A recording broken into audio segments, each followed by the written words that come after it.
thank you for the opportunity to address your conference, and apologies that I cannot be with you in person.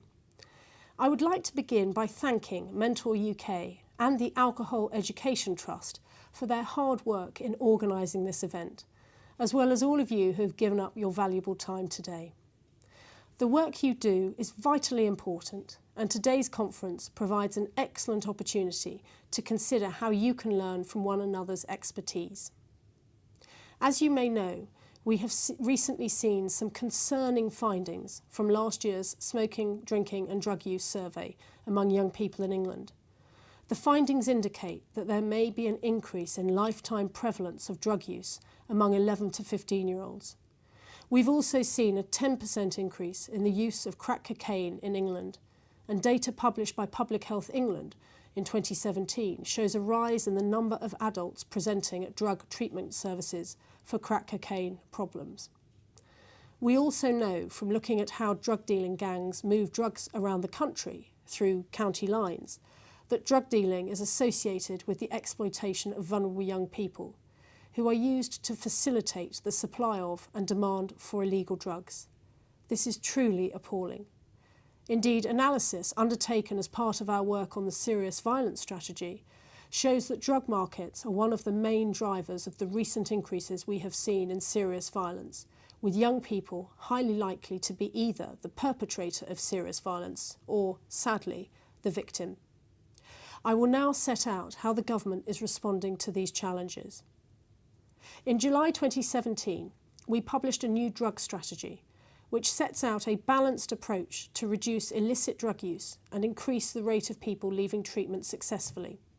It focuses on 4 themes: reducing demand to prevent drug use and its escalation, restricting the supply of illegal drugs, building recovery to support people to recover from substance misuse, and a new strand focused on global action, which emphasises the importance of international cooperation.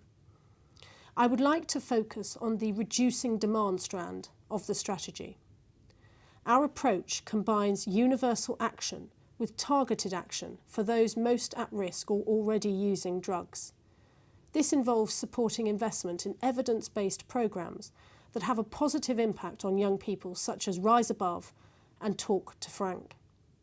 I'm also delighted that the strategy continues to strongly endorse Mentor UK's work through its Alcohol and Drugs Education and Prevention Information Service, and that we continue to provide funding for this valuable resource. I'd encourage you to consider how you can use this service in your own role and how you can promote this excellent service to others. And in April, we published our serious violence strategy, which complements the drug strategy and stresses the importance of early intervention to tackle the root causes of serious violence. The strategy outlines an ambitious programme involving over 60 commitments with over £40 million worth of Home Office money over 2 years to support the initiatives. It includes £11 million towards an early intervention youth fund to provide support to communities for early intervention and prevention with young people, and £3.6 million for a new National County Lines Coordination Centre to tackle the violent and exploitative criminal activity associated with county lines. Finally, I want to touch on alcohol. While I'm pleased that alcohol consumption in the UK is down among young people, the harms associated with alcohol remain too high.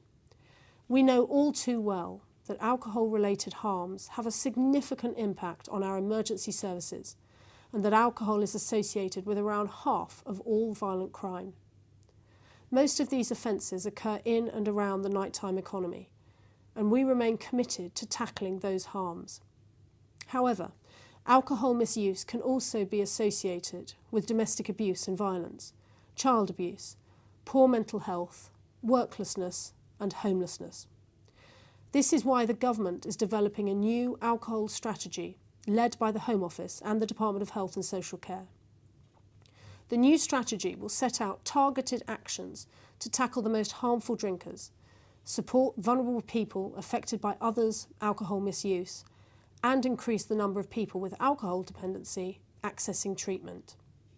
We are also investing £6 million over the next 3 years to help fund support for children of parents with an alcohol dependency, and that will form part of the strategy as well. Drugs and alcohol can have a dramatic effect on the lives of young people. That is why it is so important to take action and act early to prevent problems before it becomes too late. The government is committed to doing this, and I'm grateful that I can count on your help and the help of Mentor UK to support our work. Thank you.